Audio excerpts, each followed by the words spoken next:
রান্নাবান্না চ্যানেলের পক্ষ থেকে সকলকে স্বাগত জানাই। আজকে বানাবো কাঁঠালের পাটিসাপটা।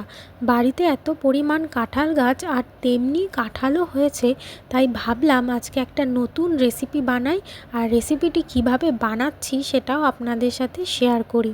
তাই যেমন ভাবা তেমন কাজ। নিয়ে নিলাম কিছুটা পরিমাণ চালের গুঁড়ো, কিছুটা পরিমাণ চিনি, আগে থেকে দুধ কাটিয়ে রেখে তৈরি করা ছানা, দুধ এবং ময়দা আর ৮ কোয়া মতো কাঁঠাল, যেটা আমি ছাড়িয়ে নিয়েছি। এইটুকু সামগ্রী থাকলেই আপনি সহজেই কাঁঠালের পাটিসাপটা বানিয়ে নিতে পারবেন। প্রথমে একটি কড়াইতে আগে থেকে দুধ কাটিয়ে বানিয়ে রাখা ছানাটি দিয়ে তার মধ্যে সামান্য পরিমাণ দুধ আমি অ্যাড করেছিলাম। আর একটি মিক্সিং গ্রাইন্ডারে আমি কিছুটা পরিমাণ চিনি দিয়ে গুঁড়ো করে নিয়েছিলাম। আপনারা চাইলে নর্মাল গোটা চিনিও ব্যবহার করতে পারেন, কিন্তু আমি এখানে চিনির গুঁড়োই ব্যবহার করেছিলাম।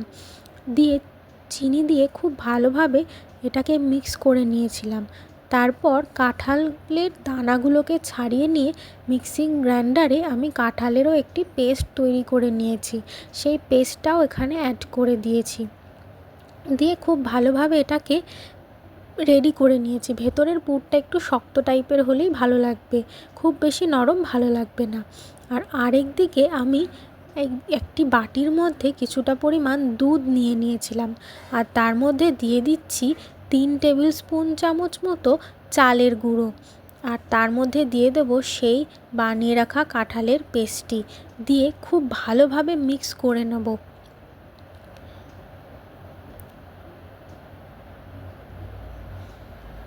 খুব ভালোভাবে এটি মেশানো হয়ে গেলে তার মধ্যে দিয়ে দেবো পরিমাণ মতো ময়দাটা দিয়ে খুব ভালোভাবে হাতের সাহায্যে আমি এটি ভালো করে একটি ব্যাটার তৈরি করে নেব। পাটিসাপটা বানানোর জন্য এই ব্যাটারের থিকনেসটা ঠিক এরকমই থাকা প্রয়োজন, তাহলে আপনার পিঠেটি খুব ভালোভাবে হবে।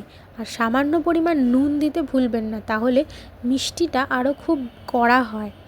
তারপর একটি ফ্রাইং প্যানের মধ্যে আমি সামান্য পরিমাণে তেল ব্রাশ করে নিয়েছিলাম, নিয়ে তার মধ্যে একে একে পাটিসাপটাটি দেওয়া শুরু করেছি, দিয়ে খুব ভালোভাবে পিঠেটাকে ঘুরিয়ে নিয়েছিলাম।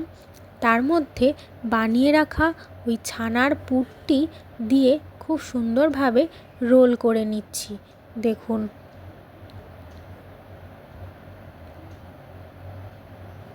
একটু লাল লাল করেই ভাজবো। এটি তুলে নেওয়ার পরে আমি আবার আরেকটি পিঠেও ঠিক একই পদ্ধতিতে ভেজে নিয়েছিলাম।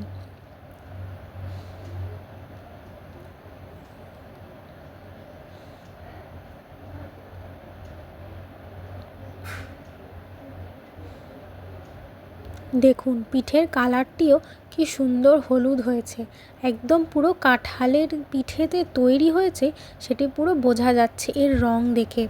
দেখুন, একে একে আমি সবকটা পিঠে বানিয়ে ফেলেছি আর তৈরি হয়ে গেছে আজকে কাঁঠালের পুর ভরা কাঁঠালের পাটিসাপটা। এই রেসিপিটি আপনারা বাড়িতে একবার বানিয়ে দেখতে পারেন, আমার তো খুবই ভালো লেগেছে। রেসিপিটি ভালো লাগলে চ্যানেলটি